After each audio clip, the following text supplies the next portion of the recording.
organs. They are having a shape of a bean, right? Bean-shaped organs. And the name kidney has arisen from two Greek terms called as nephros or renal, right?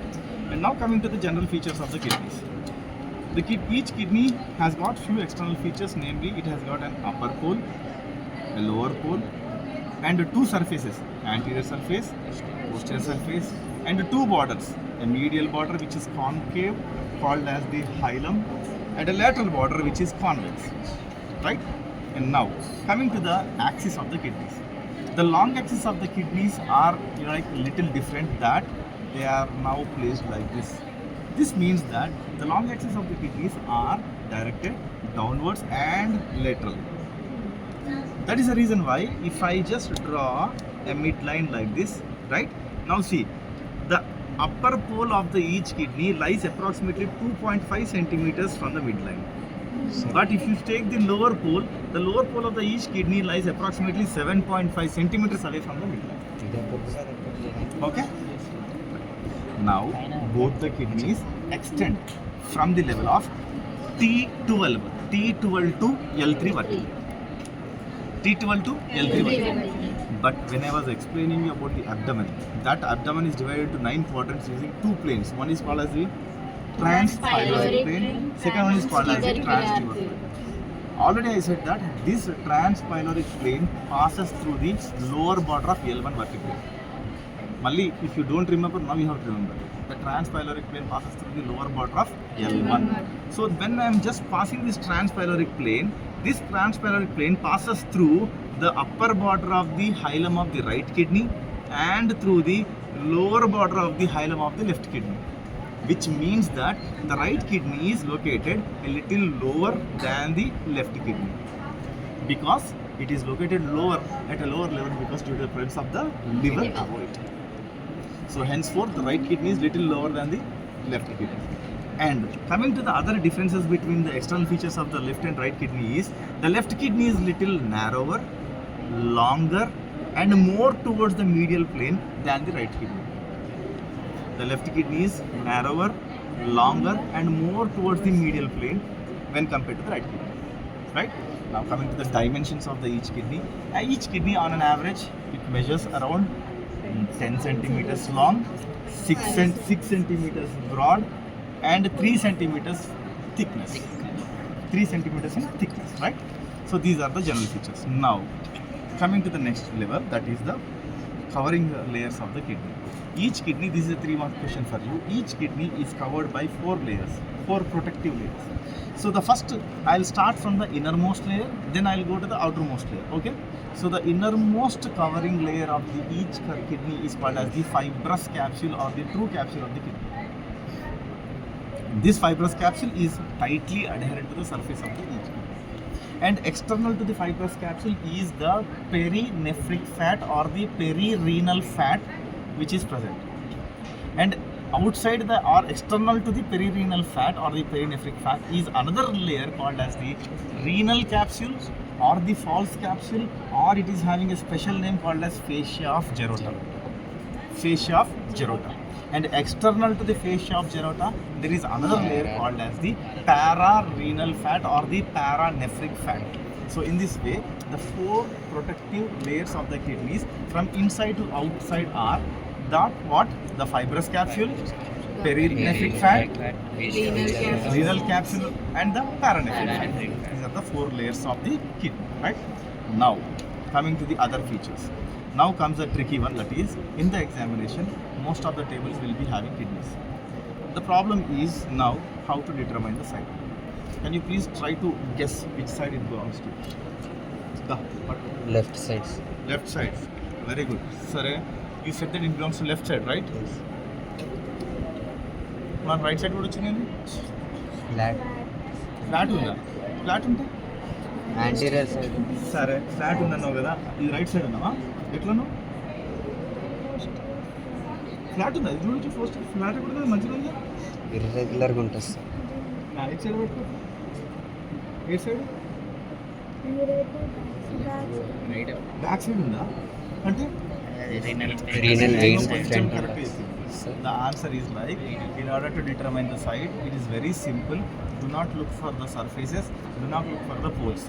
The only thing is like, నువ్వు determine చేయి నేను చెప్తున్నప్పుడు you determine on that kidney she will determine the side on this kidney now if you look at this like medial border or the hilum of the kidney. In the hilum of the kidney there are few structures which are passing outside and which are going inside. So the arrangement of structures in the hilum of each kidney are as follows. So are as follows. So the anteriormost structure which you are seeing here is called as the renal vein. So in the hilum of the kidney, each kidney, the anteriormost structure is what? Renal vein. And posterior to the renal vein is another structure here called as the renal artery. And posterior to the renal artery is this structure which is called as the ureter. So ureter should be the posterior most structure, and ureter goes up or down. Down. So it is going down only, no? Right. ఇప్పుడు you పట్టుకో ఏ side ఉండొచ్చు నీది ఏ side ఉండొచ్చు Left. That's it. So it's very simple to determine the side if you understand this concept. So in the hilum of each kidney, anteriormost will be the renal vein. Next is the renal artery. Next is the Ureter. That's it. This is how you determine the side. Now coming to the next part, that is the relations of the kidneys. Okay. This belongs to left side, right? So I kept it on the left side. Now coming to the relations of the kidney, each kidney is having anterior relations and posterior relations. So, but the posterior relations of both the kidneys are same, with only one difference. Only one difference. So I am taking the left kidney. So in the posterior surface of the left kidney, now this posterior surface is basically flat. As you said, it is flat. Generally it will be flat, and this posterior surface is divided into two quadrants with an imaginary line. So one is called as an upper quadrant and second one is called as the lower quadrant. The upper quadrant of each kidney in this so now the upper quadrant of this kidney, in the upper quadrant of the posterior surface of each kidney, it is related to, at the base it is related to the arcuate ligaments of the diaphragm.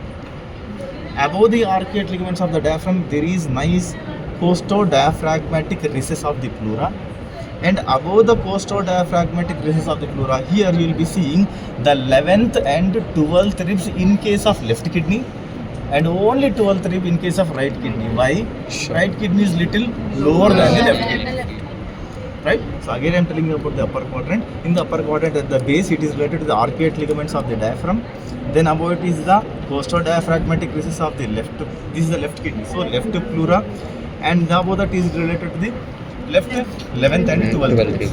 But only 12th rib in case of the right kidney. Now coming to the lower quadrant. This lower quadrant is divided into an intermediate and medial zone. This is the medial zone, an intermediate zone, and a lateral zone. The medial zone is related to one muscle called as iliopsoas muscle. Iliopsoas muscle covered by psoas fascia. The intermediate part is now related to quadratus lumborum muscle. Quadratus lumborum muscle covered by thoracolumbar fascia. And the lateral part is related to the deepest abdominal muscle called as the transversus abdominis, which here on the posterior side, transversus abdominis, which was having some layer anterior to it called as the fascia transversalis. Am I correct? Yes. If you see anterior surface, transversus abdominis, and posterior to it will be the fascia transversus. But I am going to the posterior abdominal. So posterior abdominal fascia transversus will be back, and in front will be the transversus. So now again I am repeating, the lower quadrant of the posterior surface of each kidney is divided into three regions: the medial region, Intermediate, and the lateral. So the medial part is related to the what? Iliopsoas muscle. Covered by the psoas fascia. The intermediate part is related to the quadratus lumborum muscle covered by the Thoracic fascia, fascia. and the lateral part is related to the Transverse abdominis. covered by fascia Transversalis. Now if you see this intermediate part, it was having which muscle? Thoracolumbar, quadratus lumborum muscle, and it was covered by what? Thoracolumbar fascia. But already I said that this kidney itself is covered by 4 layers. Am I correct? So in between the layers of the kidney, in between the layers of the kidney and the intermediate zone, that is the thoracolumbar fascia. In between these two layers, there are few structures which are passing obliquely.